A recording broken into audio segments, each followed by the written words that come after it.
The Art of Yes. Interview with John Cremer. Hello, John. Hello, Monica. Good to see you back in Warsaw. It's good to be here. Yeah. Yeah. You've been here in Warsaw twice. I just take you to remind you how your room looks like because you've been here twice and you slept here. Yeah. Say hello to your room.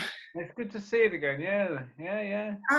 And I forgot, these are the flowers you took care of so beautifully for 2 weeks when you've been here. Yeah, they're doing good. Yeah. So they're still growing. Excellent. It's looking good. So good to have you back in Warsaw. Good to be here. It's good to be here. It was a short journey, but now I'm here. Right? That's beautiful about that we can visit each other so easily. So easily. Good to see you. How are you? I'm good. I'm doing good. The sun is shining. The birds are singing. I love lockdown. I know some people don't, but I love it. I want it to continue. I can understand it. Introverts love lockdown. Oh yeah. Or just people who have normally a lot to do and this time for rest is difficult to find. And now it's there. So it's time to use it. Yeah. I'm so happy to see you and to talk to you because I found out that doing this project is something special about it, because when we usually meet on the workshops, retreats, in case of seeing each other in different places, festivals and so on, it's usually not so much time to talk about things. And this way gives us a nice opportunity to talk about things which we usually miss, or it's just shortly done. So I would like to talk to you about some stuff about improv, of course, but yeah, your approach to improv, to teaching. So let's start from the beginning. You are British. You were born in Britain. I don't know if this was a Brighton. Brighton, yeah, on the south coast. So you're coming from south coast, from Brighton, England. And before we go to improv directly, I would start with your adventure, or your, let's say, adventure with Monty Python and school, and the beginning, how you got inspired by things which were in that times. I would say that I was always a misfit at school. I would, on the outside, conform. So I did well at school. I could pass tests, and I knew I would love to read and learn. And I always, I did good at school, but I never fitted in. I never felt like I was really part of what was happening. And God, I don't know why I'm talking about this suddenly. I remember when I was a kid, I was about 6 years old, and I was walking home from school, and I always used to think about things. I think that's why I have these lines here, because I think so much. And I thought, what am I doing here on Earth? You know, what is this about? And I couldn't figure it out. And I would think a lot, even though I was 6 years old, I was really thinking. And I remember walking home from school, and suddenly I thought, I figured it out. I have been sent here by aliens to observe people and then tell my alien people what it's like on Earth. They're going to come and get me, and I will report back. Like Robin Williams in Mork and Mindy, but before the TV show. That's what I thought. So I never fitted in. I was always just watching people, why do they do this? Why do they do that? Why? Big questions. And then when I was, I don't know how old I was pretty young, 7, 8 years old. Monty Python was on the television. And I remember my grandmother and my mother talking about it, and just how crazy it was. And so I watched it, It came out once a week. And for the first time, I felt like, aha, these people understand reality, because reality is not what we are presented with. Reality, somehow we need to make fun of what people agree is reality. We can question, and for the first time, I saw people speaking questions about reality. Mm-hmm. That's interesting, because so useful in improv, right? Exactly. And I will never forget, I will never forget the episode where the Ministry of Silly Walks. Oh, yeah. And that was on the television on Thursday night. And on Friday morning in school, most of the kids were doing silly walks in the playground. And for me, that was the perfect crystallization of my kind of humor. Mm-hmm. So a ministry is very serious, you know, this very serious man with a tie that looked like, you know, the principal of the school or a businessman or a government person doing something completely silly, but with a very straight face. So when those things were meeting together, it wasn't just the walk, obviously very funny, it was the whole connection.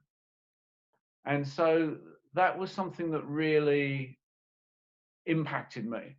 And it made me feel like I wasn't alone. Mm-hmm.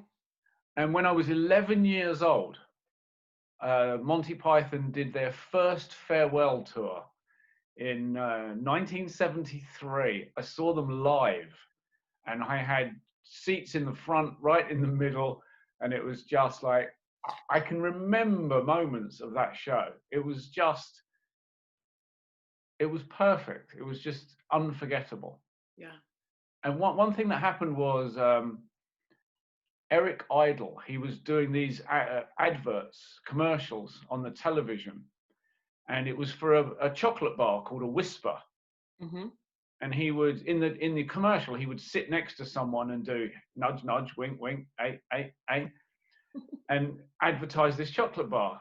And in the show, the live show, he was doing nudge, nudge, wink, wink, and then he looked in his pocket and he said, "What's this?" Whisper, and threw it away. And again, it was, here is something serious and commercial, and he earns lots of money to advertise this chocolate, and here he is on stage going, disgusting. So you see these, you know, so that's my Monty Python, a small part of my Monty Python addiction.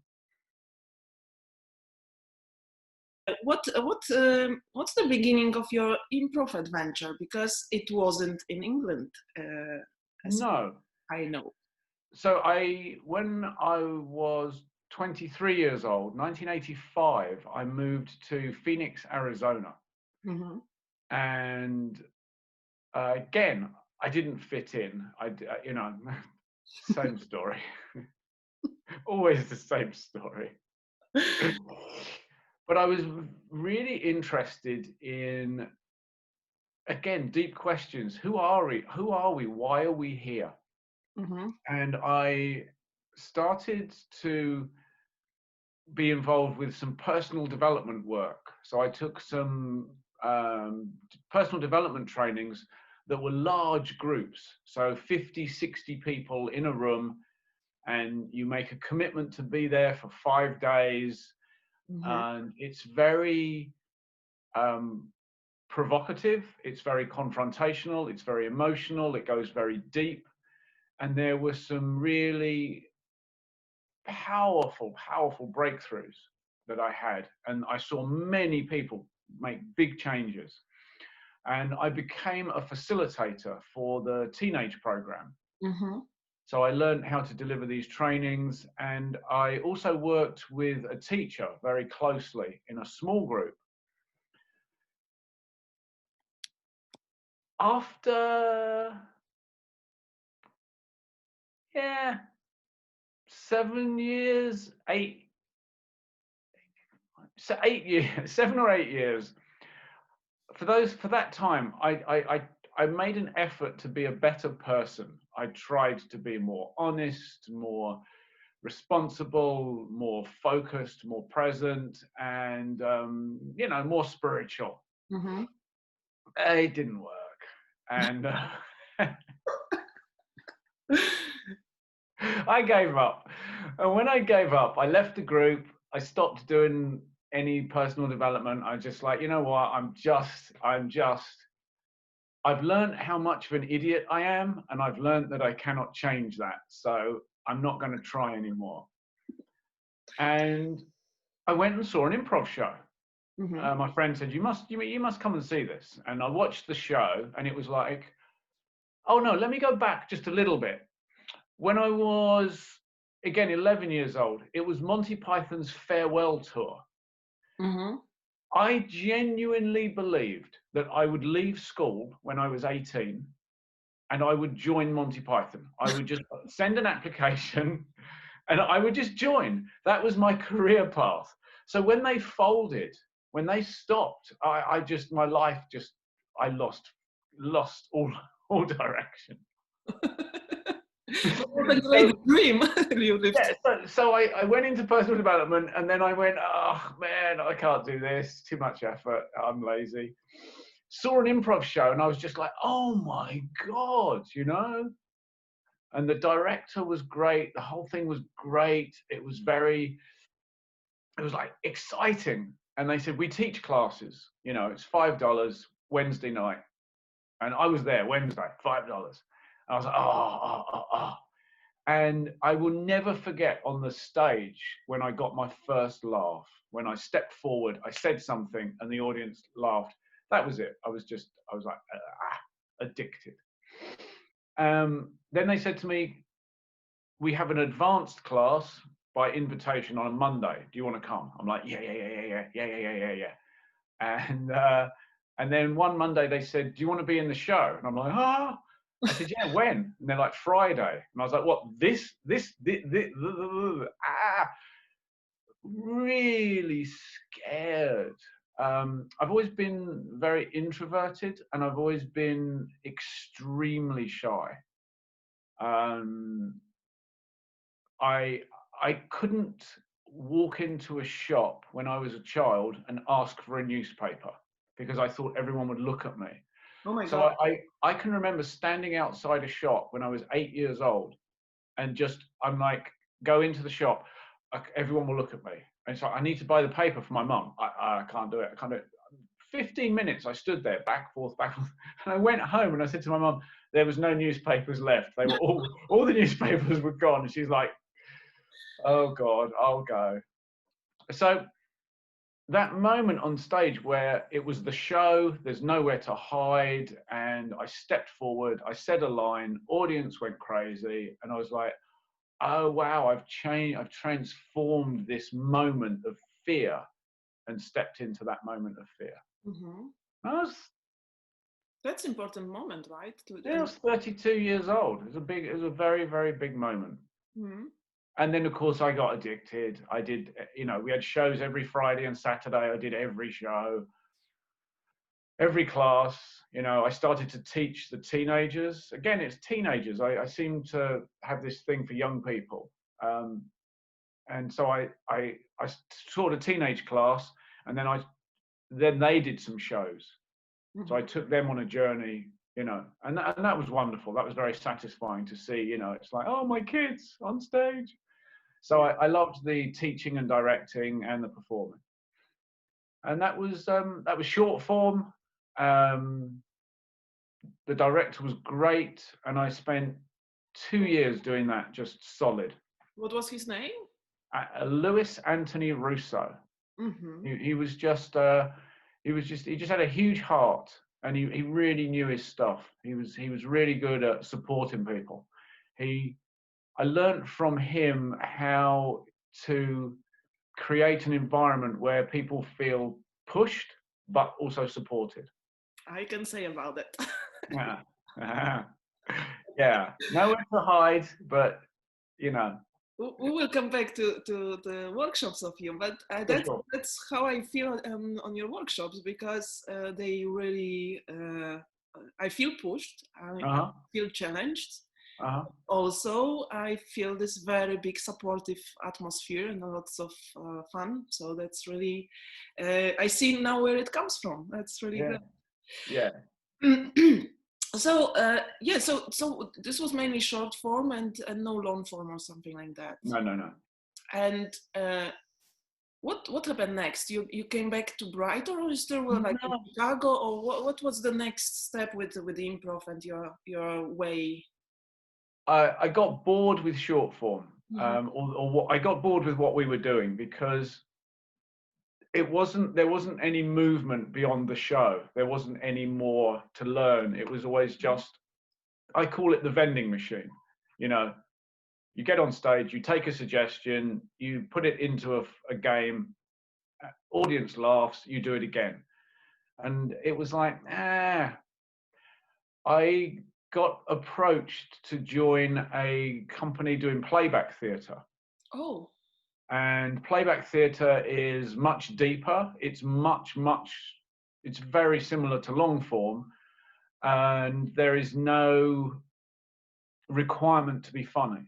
And this was Uh, in Arizona still? this Or? was in Arizona, and I was in this incredible company. So Phoenix, Arizona is about 95% white. It's a very white city. It's very homogenous. Mm-hmm. And somehow I found myself in this company where the the woman who would interact with audience members to hear their stories was this a Jewish topless dancer who was studying Native American shamanism. So she was incredibly intense. We had this big Samoan woman who was I mean, I think maybe there were 2 Samoan people in 2 million people in Phoenix. We had this Mexican guy who knew hundreds of show tunes. We had this African American guy who he was if he could do a playback without words, he was 100% happy, because he was a dance and embodiment instructor, Mm-hmm. and he was studying voodoo.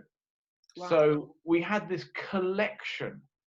Our musician was a guy we found in a homeless shelter. We did a show in a homeless shelter. This guy came and said, "Oh, can I play the drums?" And he was great. So we just hired him on the spot. So we had this sort of homeless crack addict musician. And we would perform in prisons, halfway houses, corporations, shelters, schools. We would perform in so many different places. And what was great was we would ask for people's stories. Mm-hmm. So the whole content, the content wasn't, give me an object, a spatula or a dildo. It was who has a triumph, who has had a struggle lately, and we would get any story. We worked. I'll never forget. A police officer told a story about the moment when his beeper went off, and he knew his father had died, and that was the story. And we learnt to honor the storyteller and to look for the beginning, the middle, end, the dramatic moment, the turning point. Mm-hmm. We had some very gifted singers, so we would do songs, and for me it was just fantastic. Again, after 2 years, I got bored. I felt like it wasn't progressing. Mm-hmm. I have a 2-year attention span, I think, for anything anything creative. So I stopped doing it, and at the same time, I had started doing stand up. Mm-hmm. So I did stand up for about a year or two, which is not my thing. Mm-hmm. It's terrifying, and when it works, what it does to your brain chemistry is like, highly potent. And I didn't like what it did to my intestines. and my brain. It was too intense. Mm-hmm. And I could have gone professional. I was doing very well, but it's like it's not for me. Okay. Too harsh. So I think those are the ingredients that the personal development, Monty Python, short form, playback, and stand up. I think those are the threads that came together inside me. And then I just stopped. And then you just stopped again. So I stopped in about 96. I just stopped. No more playback, no more improv, no more stand up. Just stopped. Mm-hmm. Yeah. And what then? Because we're still doing improv. No, I wasn't doing improv. I did nothing. Yeah, but you're still now doing improv, so... Oh, okay. So I came back to England 2001. Mm-hmm. And I just unplugged from everything. I decided I had no idea what to do. So I did nothing for a year. Absolutely nothing. And I found myself drawn back to personal development again. Mm-hmm. And I found myself looking at more cathartic, intense, physical, embodied personal development, less cerebral. Mm-hmm. And that's when I found Osho Leela in Dorset, a community there which provides a really good environment for people who want to just get in touch with their body and their feelings and just move some old stuck feelings without thinking about it too much. So can you guess how long I spent doing that? 2 years. 2 years, Monica, you're in sync with me. So I spent 2 years. There was a 1 year intensive, and I spent about 2 years. And then someone said to me, "You're really, really funny." You know, part of the program was they did theatre, but they would do the theatre at 3 o'clock in the morning when you hadn't slept the night before. So everyone was sleep deprived, and it was all very much push, push, push, push, push. And we would do theatre in small groups. And the guy came to me and he said, it's taken me 6 months, but I figured out that every time we do theatre, it's terrible. Every single time it's terrible. One group is always really good.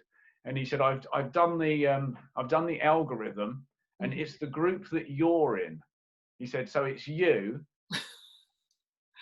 That's if great. you ever want to teach, I will come to your class. And way back in Arizona, my teacher said to me, when the teacher is ready, the student appears. So he said, if ever someone asks you to teach, say yes. Mm-hmm. That was before I met improv.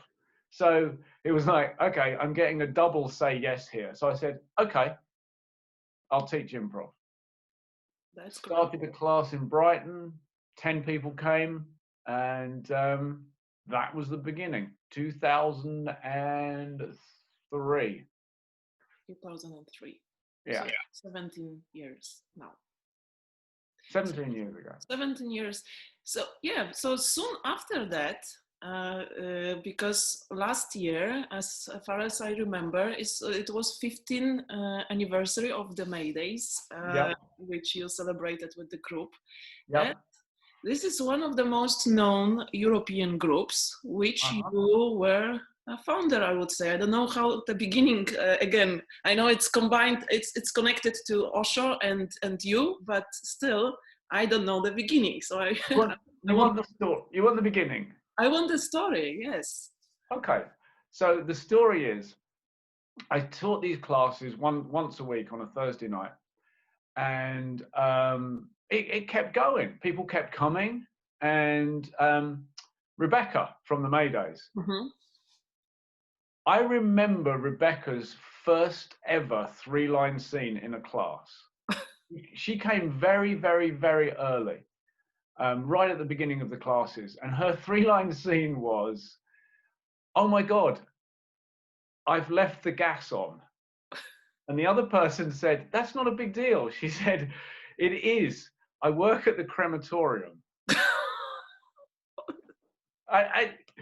And so what happened was, I had taken one improv class in Brighton, and there were two guys, Guy and George, who were friends. Mm-hmm. And they said to me, if you ever teach improv, we'll come. Mm-hmm. And I'm like, so I contacted them, and they came. Rebecca was there. And then we had, I looked, and there were 6 people in the class that were really good. And I thought, okay, Guy, George, Rebecca. And there was another guy, big guy, who had many, many, many years previous improv experience. So I picked 6 people, and I said to myself, we must have a gender balance. It must be 3 women and 3 men. It must be. And I had seen so many improv shows where it's, you know, whose line is it anyway? It's like, da, da, da, da, da, and Josie Long, da, da, da, Josie Lawrence, and this woman, you know, it's like 5 guys, 1 woman. I'm like, no, 3 and 3, always 3 and 3. Mm-hmm. So we, I trained them, and we did our first show, and it was, it really worked. It was amazing. We sold out. We sold out the Marlborough Theatre, which is about 60 seats, small theatre in Brighton. We sold out. Cash, so I had cash, which made me very happy because I had no job at the time, and I said, let's do it next month. So we did it next month, Mm-hmm. and sold out. So I said, right, this is it. We continue with this. Mm-hmm. Our first show was in the Brighton Fringe, May 2004. Mm-hmm. And yeah, from there, once it was established, more people came to classes, and we had people join the company. We had some people leave the company, and Katie Shute came pretty early on. Mm-hmm. And yeah, people, you know, people came, people went, and we continued. And then after a certain length of time, which you can probably guess, the Katie and Rachel. Rachel is an Australian woman, amazing performer. Katie and Rachel went to Chicago. Mm-hmm. And said, we've got to do this. We've got to do long form. We've got to do long form. It's amazing. TJ and Dave, da, da, da, da, da, da. And we're like, okay, we'll try. And it was like, can you imagine going to Chicago, seeing long form and trying to explain it to a short form company that has never seen any of it? It was very, very, very difficult for them. And also, I'm not very organized. So they said to me, look, you know, why are you in charge? And I'm like, yeah, good question, really. They said, look, we're going to make a cooperative.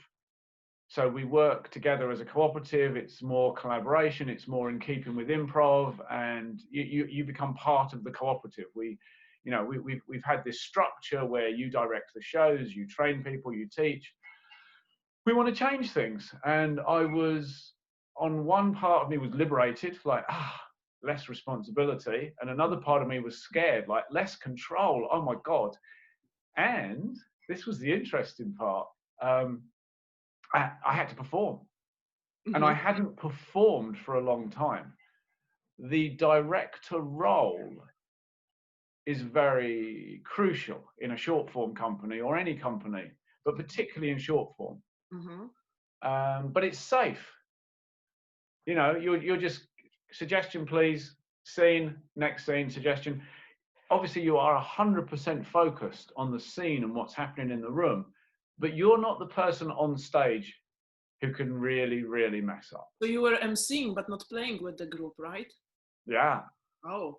That was a big transformation. And I'll never forget my first show. I was like, you know, I always encouraged the company to be open and honest with each other, you know, and then suddenly I had to be open and honest. And I was saying, I'm scared. I'm really scared. And Katie was like, you'll be fine, Johnny. You'll be fine. I'm like, really? And of course it was fine. And I had a great time performing. And it was like, okay, now things are really coming together.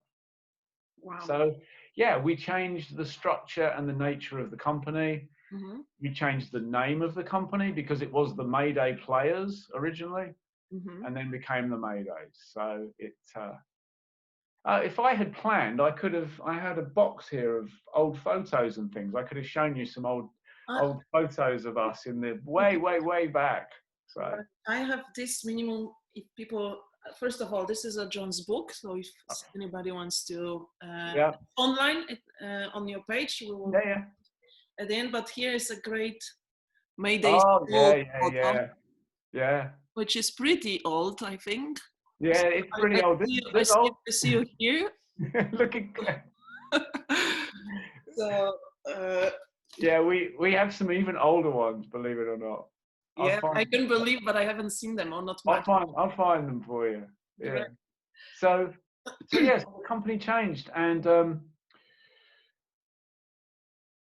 2009 maybe. A lot of us went to Chicago, and we really made the transition from short form to long form. You know, and we really. That's more how we are, and also. I feel like because in the early days, I was working intensely with deep, confrontational, emotional, psychological concepts and experiences, that we built a very deep core of trust and openness. And we are willing to address difficulties amongst us and between us. Mm-hmm. And I think I'm pretty sure that's why we have lasted as long as we have lasted, and why we will never ever get along perfectly as a group of 12, 13 people. It's impossible. And very strong personalities, and very much people whose interests are very different. So if you sat each of us down and said, what is the most important element of long form improv? And you broke it down to 12 elements, you know, and everyone had to, you know, draw a graph or a chart. Mm-hmm. Everyone's chart would be different. For Yeah. some people, music; for some people, emotion; for some people, humor. Everyone's chart would be completely different. And at some level, every one of us is pushing towards that. Yeah. But there's this sense that you'll never have everything you want. You know, there will be moments of magic where the thing you want the most will happen, but most of the time it won't. And can you remain open and supportive and willing to stretch and live the principles of improv as well as you can? Yeah. And for me, the idea as well as you can is crucial. Mm-hmm. You know, to look for what I'm doing is good. I'm doing the best I can right now. It's not perfect, never will be, and that's good enough. Yeah, this was one of the things I wanted.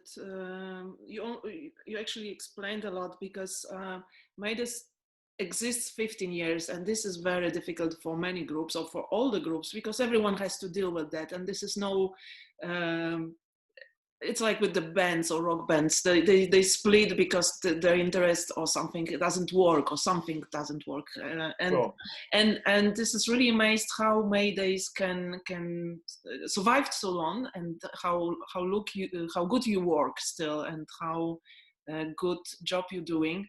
And I think there is a secret in what you've said, because this is one of the things, to share things and to to feel safe in this environment.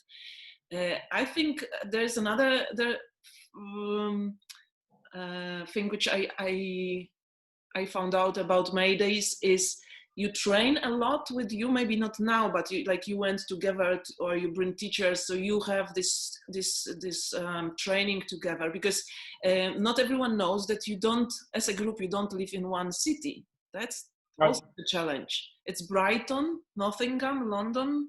All over, yeah, all over.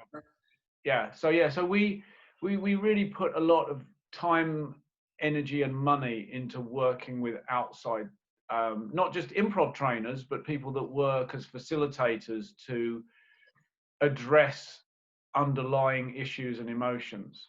Mm-hmm. And in 2016, we went to Chicago, all of us, the entire company went to Chicago, and we made our own intensive. So we chose the teachers that we wanted to work with that were available, and we created our own intensive, which was, as you can imagine, quite an experience. Yeah. And we also performed at Annoyance, and we performed at I.O. With other companies there. So we were guests in World News Tonight, which is a terrifying experience because they know their home crowd, they've been working together. In a way, World News Tonight in Chicago, I see as our sister company because it's the same length of time. They were founded by Jason Chin, who came over to England. Was one of our first external teachers and was a really big influence, not just on us and our style, but also he invited all of us to Chicago. And he literally said, if you guys come to Chicago, I'll put you in the show. You can be guests in World News Tonight. And I went home that evening and bought my plane ticket and showed up next day, said, okay, I'm there. And to have that experience, to have a company reach out and bring you into a show is so generous and brave, and for us as individuals and as members of our company, it's terrifying because we don't know all of the references or the background or the history. And the only way to survive in that environment in front of a sold out crowd at I.O. in Chicago is to just dive in headfirst with nothing. It's to do everything that we teach for ourselves, you know, to really, and that really was tricky for some of us, for myself included. It really was wonderful to be so challenged. I don't always seek out those kind of challenges, but when it happens, it's like, wow. So I will stay just for another second with Maydays because there is one, I don't know if it's a secret thing, but not everyone knows, and I think not, I never heard about any group doing this, that you have like a facilitator, like a coach of the group or psychologist as a group, as a Maydays. So how does that look and what it gives you? Because this is really great. Okay, so I in the early days, I played that role. So so I would train people in improv as the open side. Yeah, you've been there. So and then I would also, when it was time, I would bring ideas and concepts that I felt would be helpful, and I would play the role of facilitator. And it was challenging, it was liberating, and I'm not a trained facilitator, but I've worked with some great people. And because people had trust and they agreed, we did this, and that was my role. And then what has been a challenge for us is to find someone that can play that role, because I have the knowledge of everyone's history. So to bring in an outside facilitator to work at a psychological level is a challenge because they don't know us. So we've had a few people work with us, and we are always looking for someone that we think can give us something deeper and different. And my personal belief, and this is something I've experienced, my personal belief is that in the realm of improv, I believe there's a creative genius in all of us. It's a cliche, but I've seen it thousands of times. I also believe that within us is an incredible resilience. And in improv, we bring out the creative genius, and in the realm of facilitation and really going deep with a group of people, let's say an improv company, I trust and believe in that resilience to where I believe you can push people way, way beyond what they would ever experience in their daily life at an emotional level, and they will take the opportunity to transform something that has been working against them for their life. When you held up the T-shirt there, Monica. Yeah, I will come back to it, but okay, you want to come back to it? I'm proud. I'm proud to have it. so when what you're referring to there is an activity that I devised called the Cuckoo's Nest, which is a 90-minute experiential long form where you are the same character throughout, and the character is very similar to you, and basically I am the worst facilitator on the planet. And it's a pressure cooker. It's a psychological pressure cooker. I would say you are the best or the worst. And people have said, honestly, trained facilitators, psychologists, therapists that have gone through the Cuckoo's Nests have said to me, you could get sued. You could be in big legal trouble. You're unethical. It's wrong. And I go, yep. And I said, how was it for you? And I go, oh, it was great. So sue me. And I worked with a guy called Prasadam, German guy who was with Osho in Pune in India for 10 years. He was at this mad place, and he directed theatre there. And this was an environment where people were pushed, or people could go way, way, way, way outside of normal everyday life. And they did. And watching him and learning from him gave me the courage to really trust my instinct and know how far you could work with someone and engage with them if you were open-hearted and willing to step into the unknown with them. Mm-hmm. So I think that has given the Maydays something different. I also personally am in a kind of a corner, because my belief in resilience is not shared by the whole company. Mm-hmm. So from my perspective, I feel the Maydays tends to be safer than it needs to be. And from, I think, most of their perspective, I'm more dangerous than they want to be. So it's a wonderful tension. What's interesting in the Maydays, I won't break any confidence here, but every now and then we come to a situation where we are, we engage with many thousands of people a year. Yeah. And in doing that, you will come to situations where you have difficulty with a person. And maybe someone has a difficulty with you. You're running a workshop, or it's an intensive, or it's a retreat, and someone has difficulty for whatever reason. And sometimes that person or situation is incredibly, incredibly difficult. Now, we're a cooperative, and we support each other in addressing whatever we need to address. Whenever things, like if you can imagine the difficulty level, the interpersonal difficulty level with someone who's not a Mayday is rising, there's a certain level where we'll discuss how difficult. And there's a certain level where this is really difficult and we must deal with this now. And the question is, who of us is going to deal with it? And I literally go, beat, beat, beat. And after 3 beats, every pair of eyes looks at me.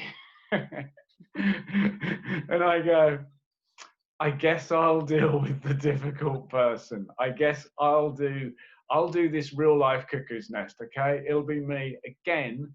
And I want someone in this company to learn from this, to learn something about this type of situation. Because one day, this will happen when I'm not in the room. And at some point, someone's going to step into that difficulty space. And I'm sure, I believe they all can. And they will do it their way. and that's empowerment. But it's interesting how it's like, no, Johnny, you're too dangerous, you're too weird. Oh, Johnny, please, can you just help us out one more time? I'm like, yeah, okay, sure thing. And what's great is there's something very special about our own personal resistance and resentment and fear, which, you know, part of me will go, why am I always the bad guy? Why is it always me who's the policeman and the psychologist? Why do I always play this role? There's this transformation that comes where you say, I'm doing this for the company. Mm-hmm. That's why. For And good. yeah, I have all kinds of feelings about this. And yes, it's not fair. Life's not fair. That's how it is. And I am doing this for the company, 100%. And I know that every person in the company has those moments of like, how come I'm doing this? I'm doing this for the company. And that's really special.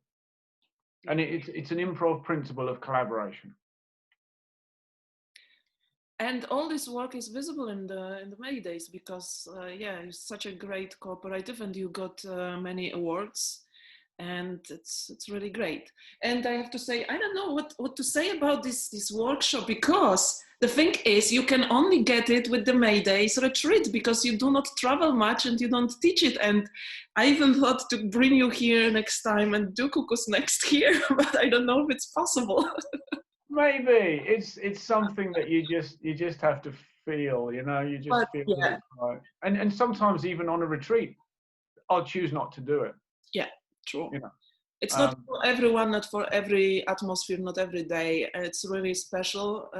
And I remember me sitting in this room, you know, and still my brain figuring out, like, is that real? What's happening? What's real, you know? And what's me in it, you know, how my brain is treating me on this whole situation, what I feel about it, if I open or not, if I give my real emotions or not, you know, it's all of these levels were like crazy, because it was an improv scene, which was just 1 hour 40 minutes, but in all of that, it was many levels of lessons, life lesson, improv lesson, character lesson, and all.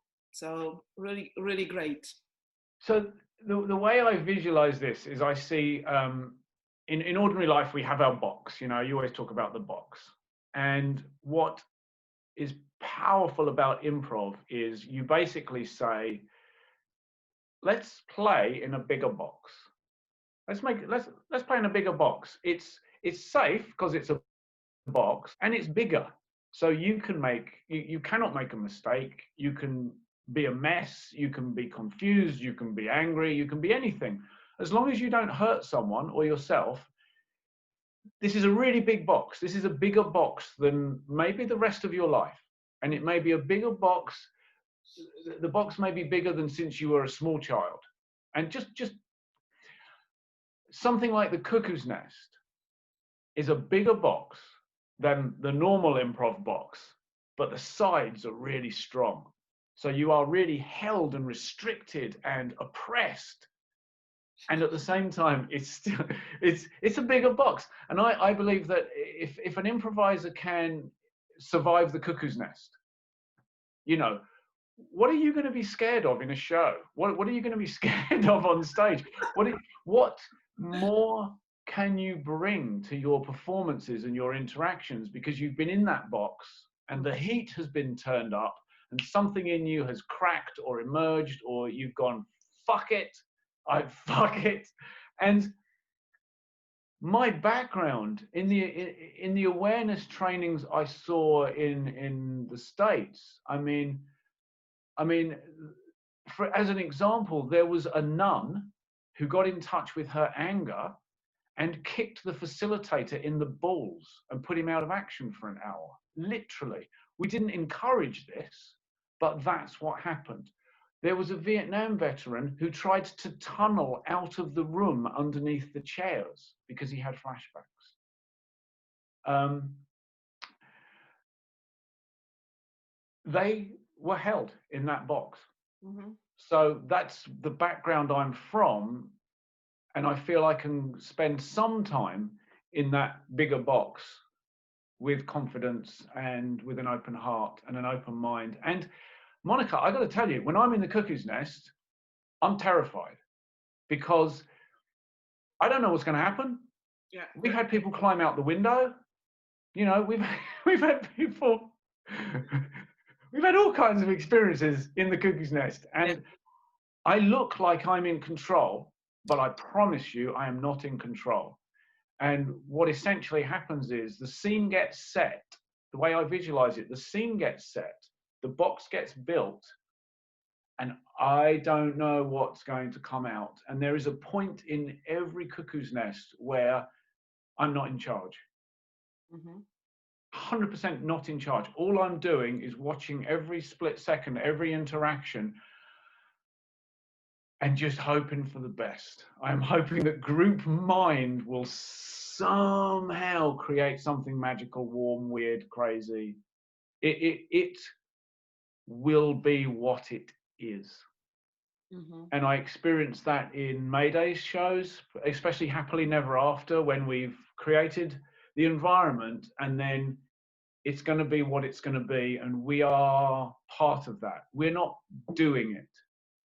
So yeah, living in it, in the living it. We're inhabiting a temporary reality that is as real as external reality while we're in it. We've all agreed to inhabit this reality, and then we agree that that reality is now closed and finished.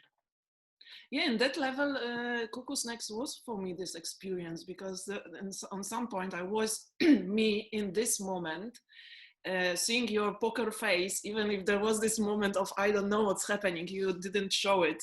So your acting and being in that was great. But literally, I had this feeling being there, and that's what I like to feel in the show, because there is you just go forward, you react truthfully to situation, so you do not plan the story, you don't know what will happen, because everyone reacts in their own way, and just only once in this moment, in this workshop, but in this show as well.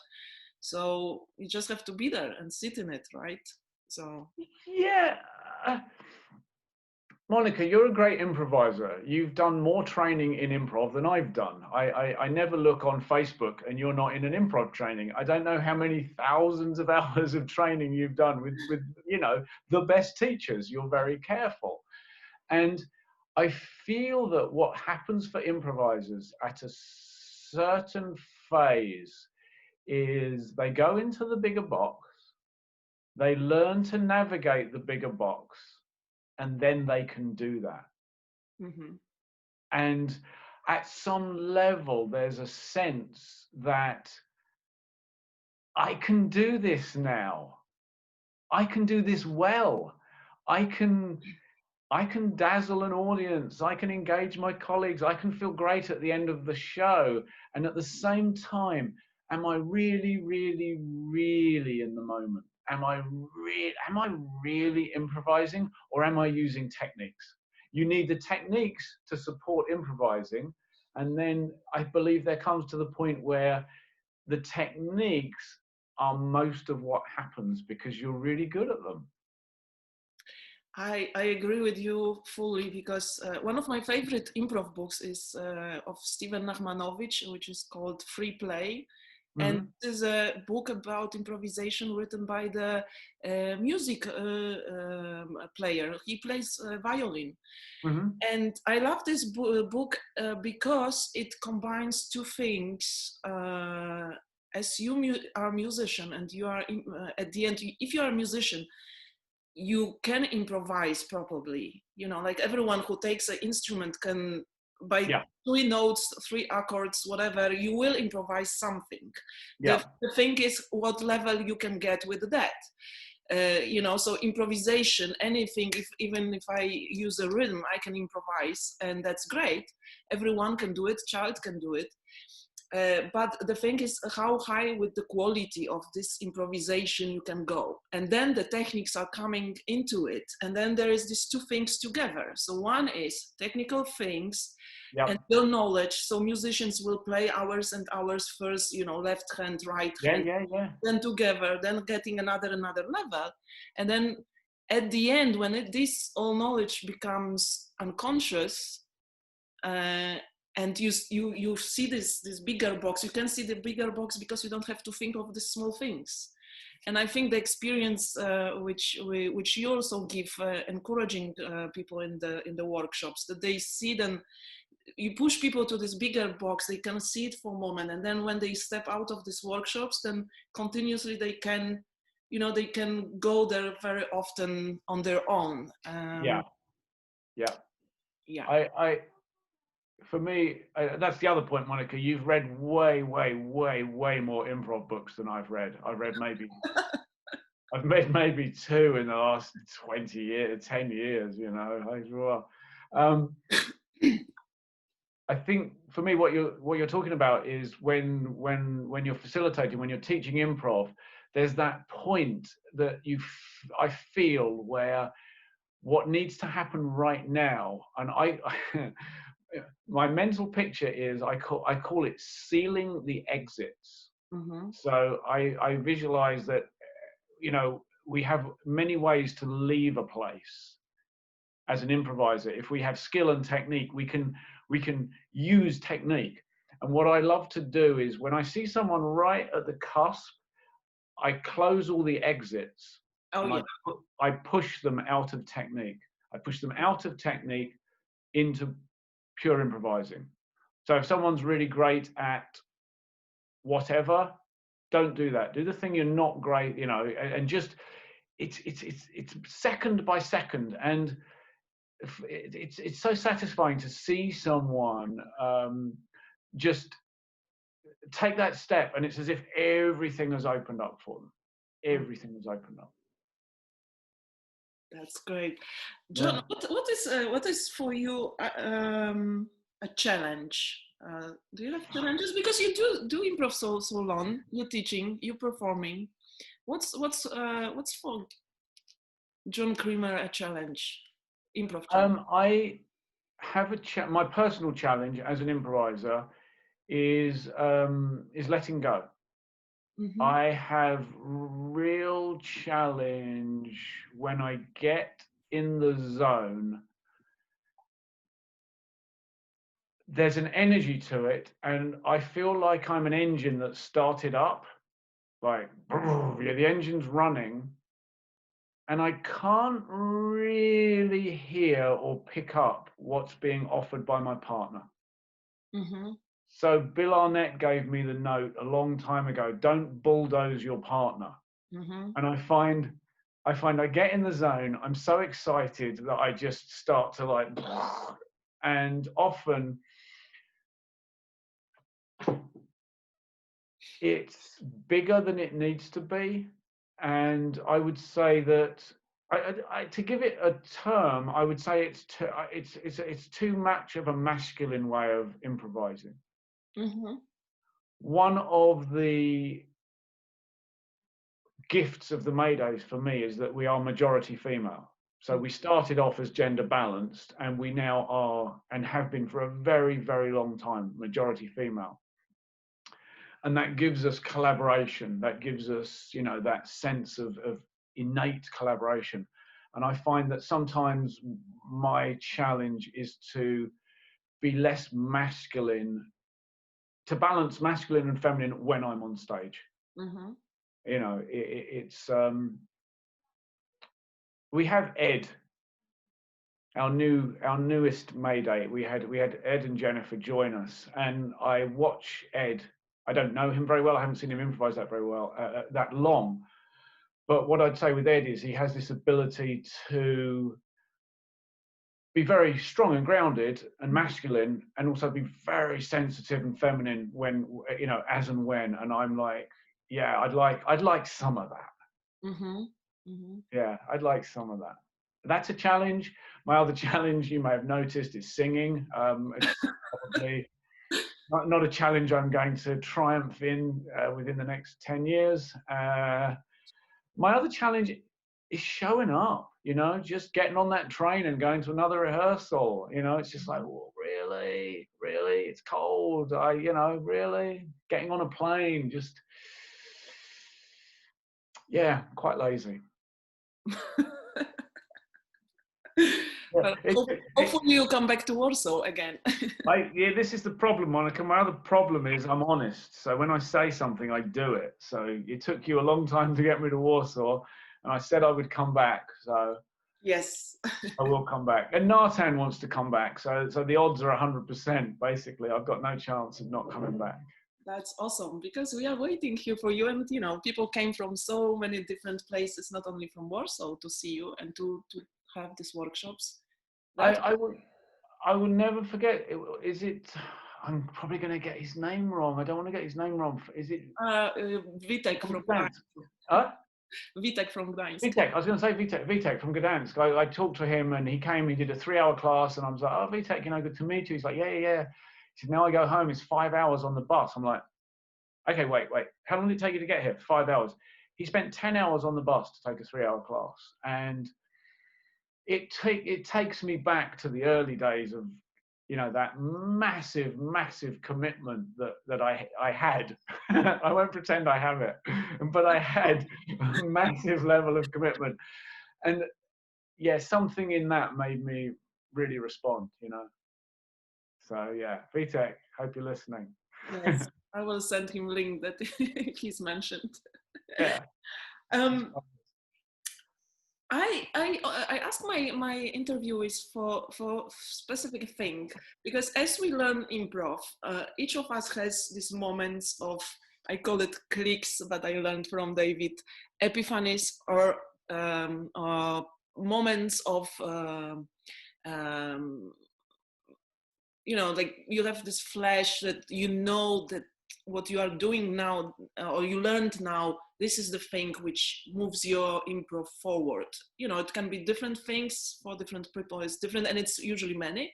But if you had these like big moments where this epiphany came and you felt like, oh, that's this thing, can you share something? Can be one, can be more. I can crystallize this. My epiphany, and I feel like this is the place I encourage improvisers to find. My epiphany, I experienced it twice in a very specific setting. I'll just tell you one, because it was basically the same thing twice. I was in a class with Mark Sutton at Annoyance, and we were doing clingy priest. You know, you get an attitude and you get a character, so like an angry doctor, or a lazy psychiatrist. And he said to me, "You are an arrogant salesman, and your stage partner is a distracted stripper.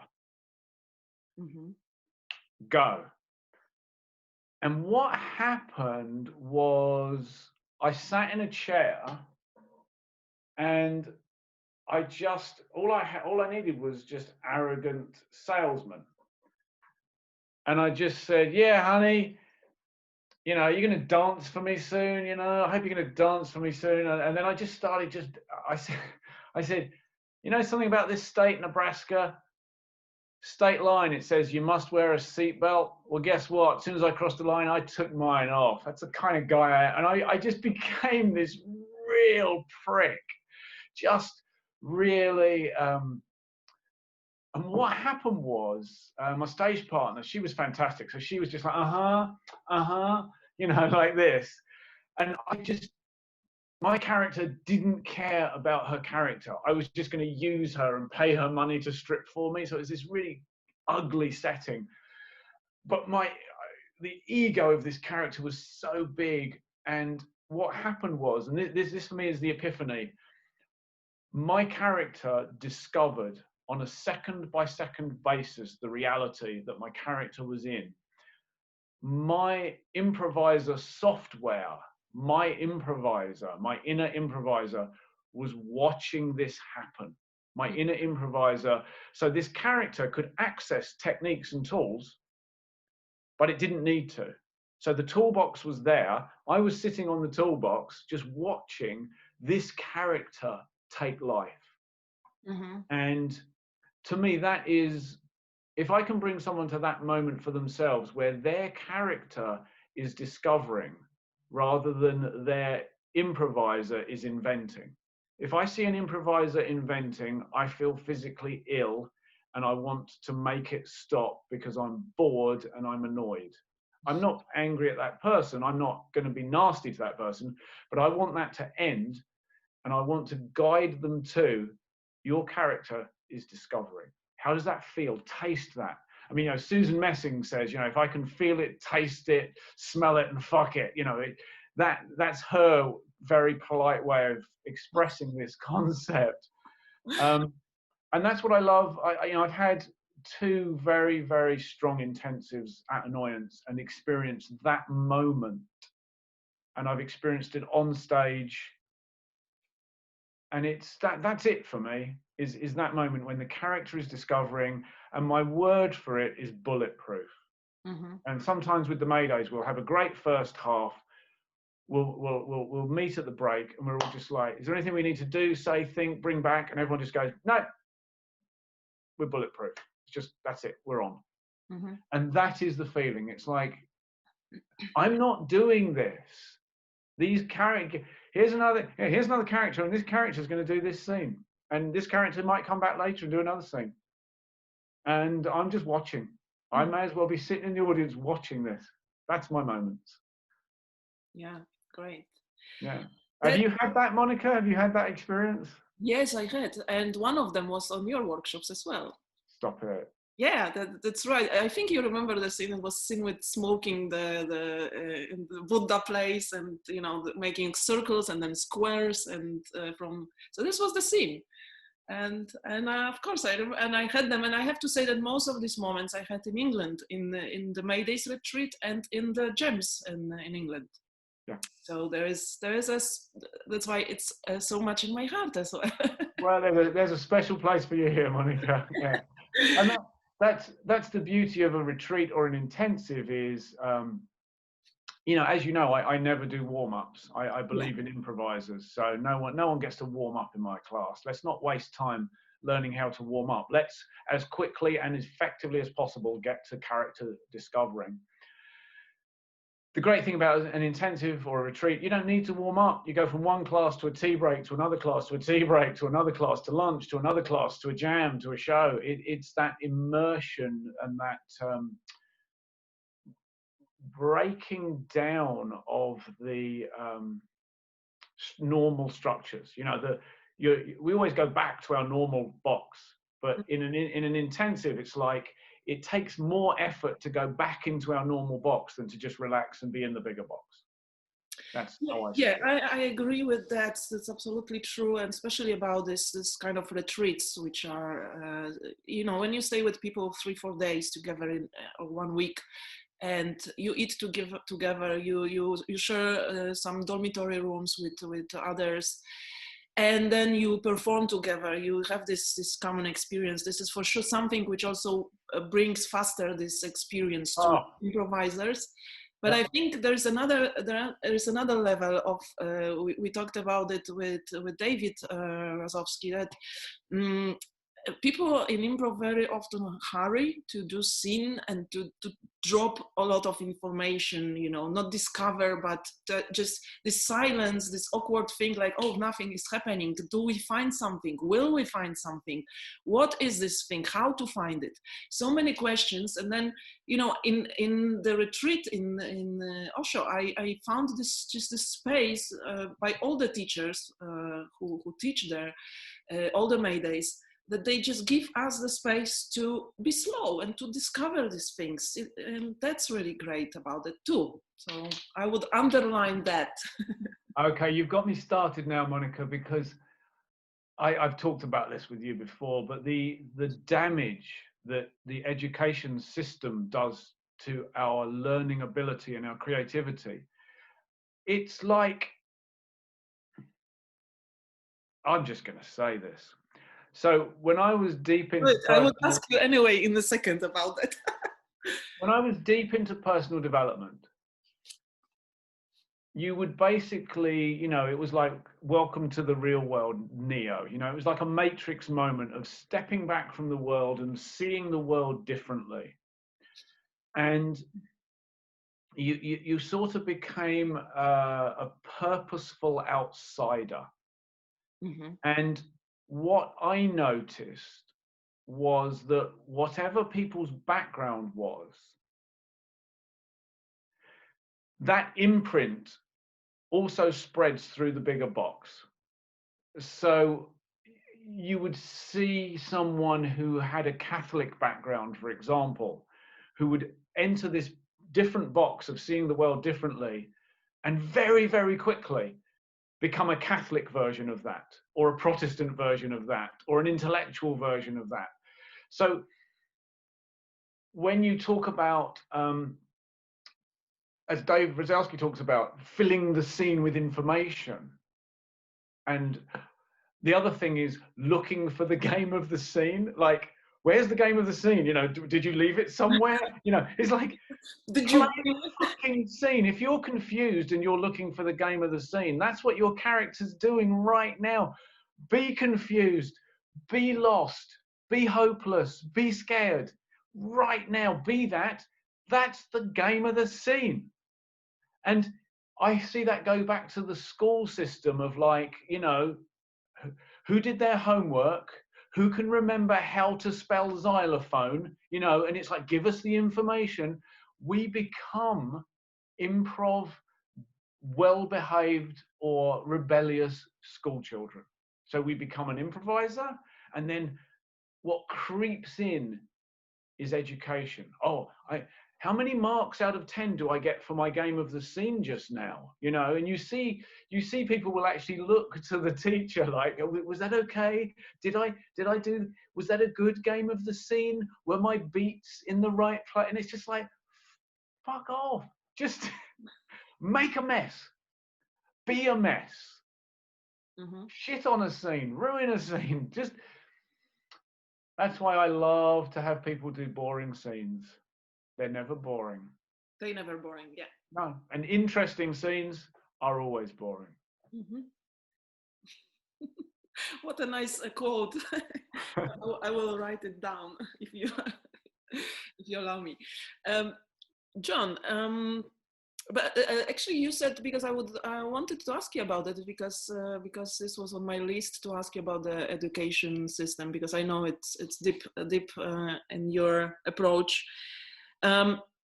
So one of the big things what we deal with as an improviser, and I think it's connected to education as well, or how we were brought up, is fear, and how to deal with fear, what to do, how, you know, in improv, because you experienced that. You played with very good players in Chicago, and you told me that you also had these moments of being, you know, like scared, or just feeling fear at the stage, fear, whatever it is, it's there. How to deal for improvisers with that? For me, that's part of what's happening for you in the moment. Just be it. Don't. So we learn. Think about it. Inside you is a creative genius, and that's an easy thing to say. It's an easy thing to say, oh, look, you've just invented a washing machine with wings. You know, that's a creative genius. It's far, far, far deeper than that. You came to this planet completely unprepared. You didn't have a clue. You arrived. You couldn't speak. You couldn't ask for anything. You couldn't feed yourself. You were clueless. You were lost.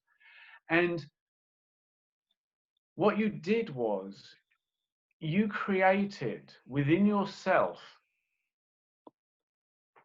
an assembly of characters.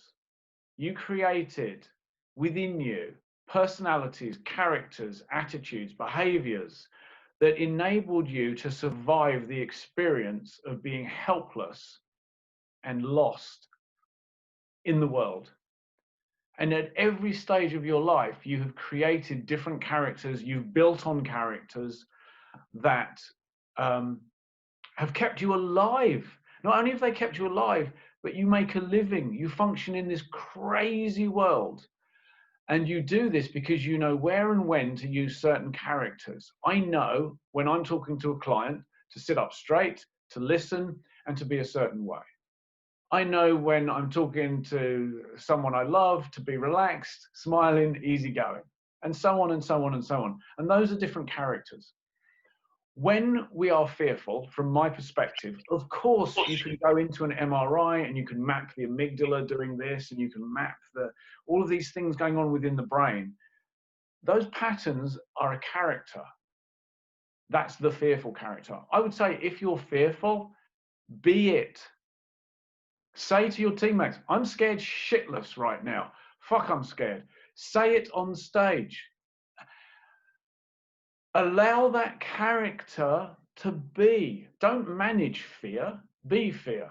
Because when we do that, when we acknowledge the place that fear has in our lives, is to keep us safe.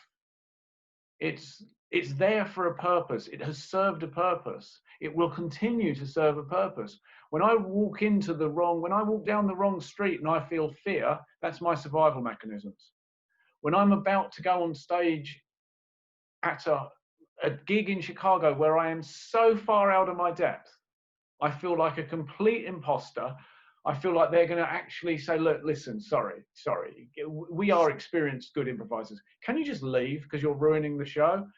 When that's happening for me, if I try and manage that and go, no, I'm fine, this will be great, I'm working against myself and I'm having one character sit on top of another character. And I don't have access to what I choose to have access to or what I'd like to. So I would say, don't manage fear, be fear at every moment. Any moment you feel it, be it. And don't be afraid of it. Don't be afraid of the fear. Exactly. Like a spiral down then, yeah? Yeah, I mean, I'll never forget working with my teacher in the States. He was an incredibly perceptive man, wonderful human being. And it became a joke. He would give an observation to someone. He would say, you know, you are more controlling than you need to be. One of your internal characters is to be very controlling. And the immediate response would be, okay, how do I stop that? So how can I control my control? You know, it's like, I'm afraid of my fear, so I must stop it. It's like, yeah, but that's true. Yeah. You know, he would say to someone, you know, you really are, you know, you're very passive. Do you think so?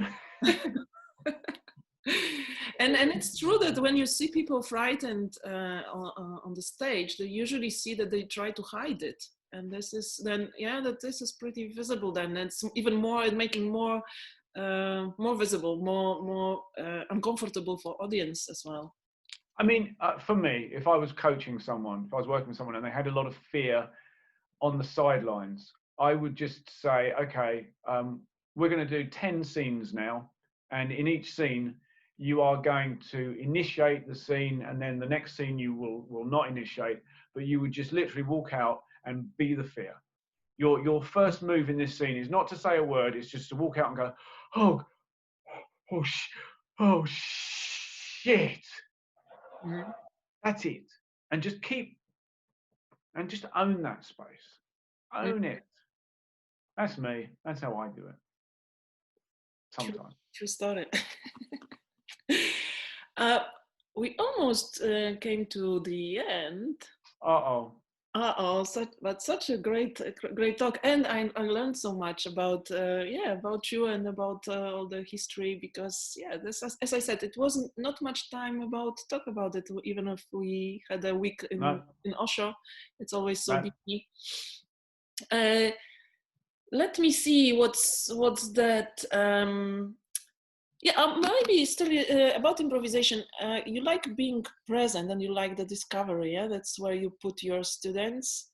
So is there like you stop the scene and then you try to push them, or you because as far as I know how you teach is like you do a lot of side coaching in the end. So how do you find side coaching in improv? Like, because my feeling is that there's not much of that, and that side coaching is pretty giving a lot of a lot of impact. Like, it's pushing students, so pushing them also to being present and to find these moments is one of the ways. Do you have like yeah, what's your approach about it? My personal approach is my goal is celebrating. So I want to spend more time in a class celebrating than side coaching. So there's the setup, which is really quite short and simple with any luck. There are the scenes, and during the scenes, there's a lot of celebrating. I try to keep side coaching at a minimum, and I would, number one, it needs to be agreed upon between the participants that that's how it is. And I feel that side coaching needs to be purposeful. To me, here's the worst side coaching imaginable. If you're doing a scene and I go, whoa, wait a second, Monica, let's you know, that moment where you said, you know, let's go back to that moment, but let's give it this, or let's pull in this, because it reminds me of a time when I was in a show, and you know, and then suddenly it's all about me.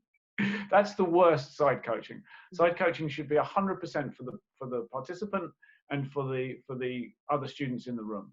So as long as it's purposeful, and as someone who is side coaching, you're owning it. So there are times when I'm side coaching someone, and this is almost a confession. Depending on where someone is, I want them to be more scared of me than they are of stepping into the unknown. Does that make sense? A lot. So, like, if you know that your choice is authenticity or me side coaching you and giving you shit, you're going to go, fuck it. That, Monica, is 99% of my side coaching method. And of course, the celebration. I really do, you know, maybe I have a reputation for pushing people hard. I also feel like when I feel someone blossoming, and it is something very, very, very delicate. The guy in your company, I did a scene with him at the end. Now I'm making it about me, but we did a scene because he was very, very nervy. Do you remember the last time? It may have been the time before, but the two of us did a scene.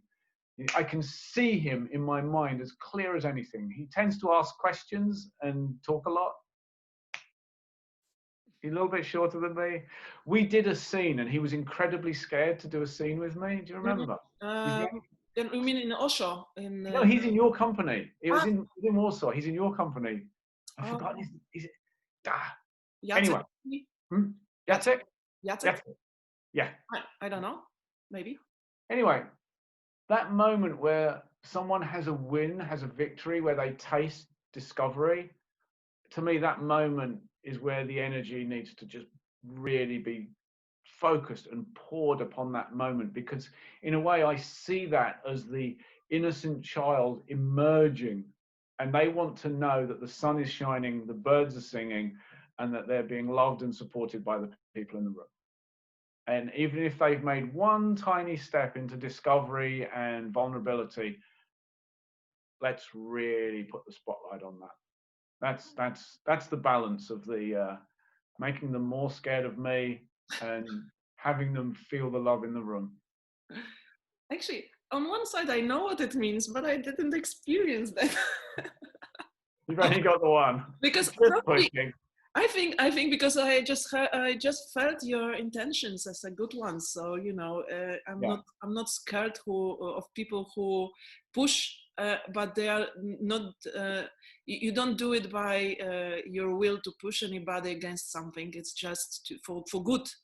Exactly. And the intention for me with many teachers which I had like that is just I see the intention behind it. Yeah. So that's what counts. It's always the intention behind the action. It's to me, it's never the reaction, and sometimes it's not the result.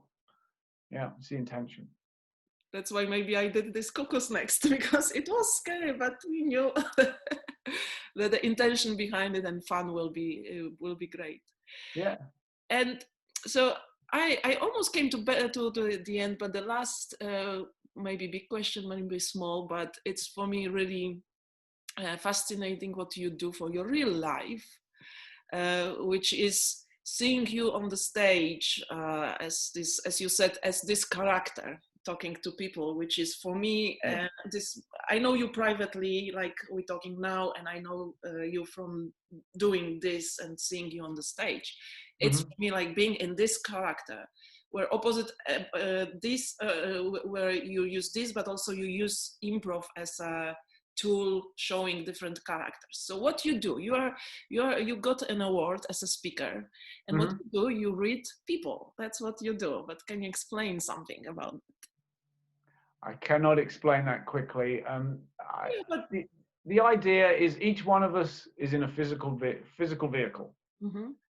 And just the same as a Porsche and a Land Rover and a minivan are three different vehicles, so our vehicles are different.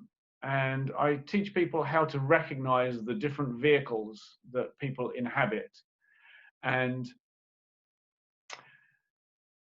it's wonderful in the realm of communication, and I present it in a way that's provocative and fun and so on and so forth. I learned it from my teacher in Arizona over 30 years ago.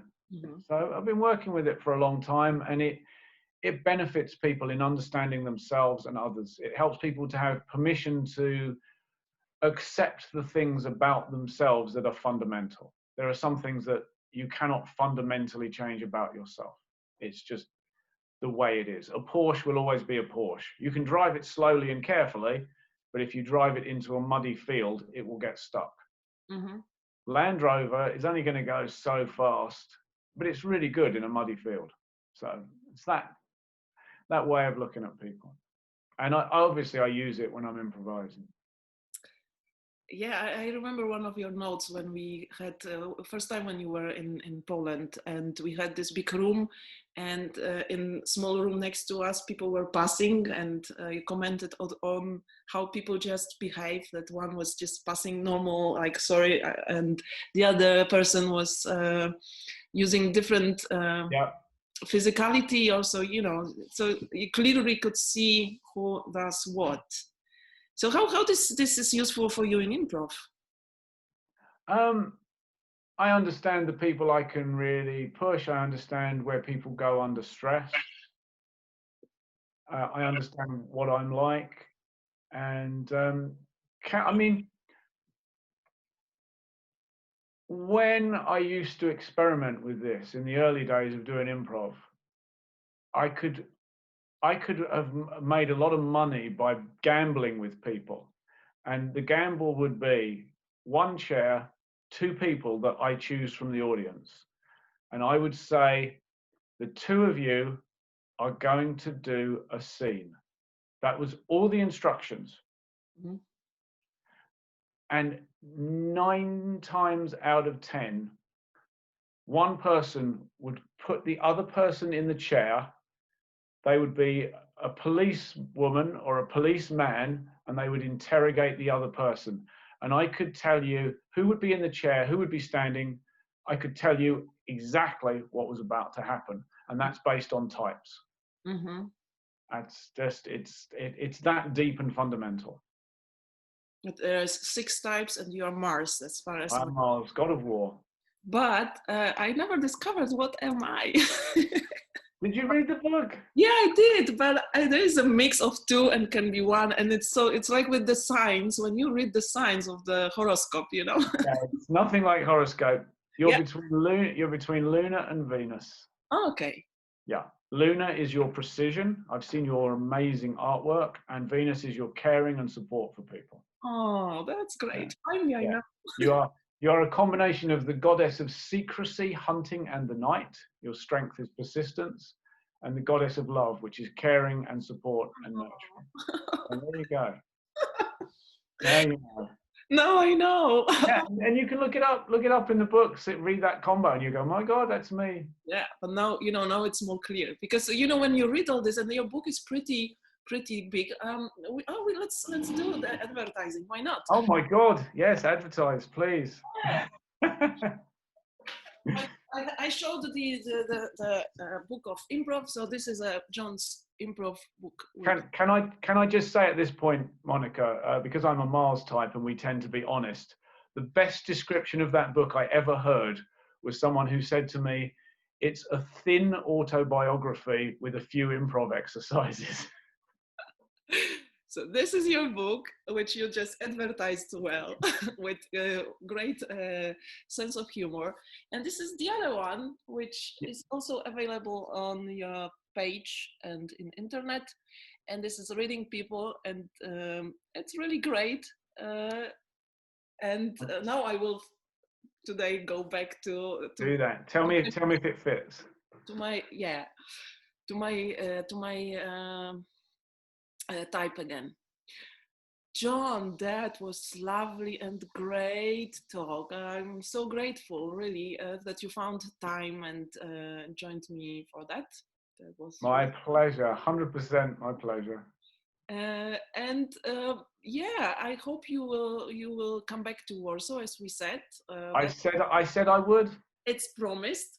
it's promise. It's just Corona keeping us away from that. And that was... So thank you. Big hug. Okay, Monica. Take care of yourself. Bye. Timing. Take care. Yeah. Thanks.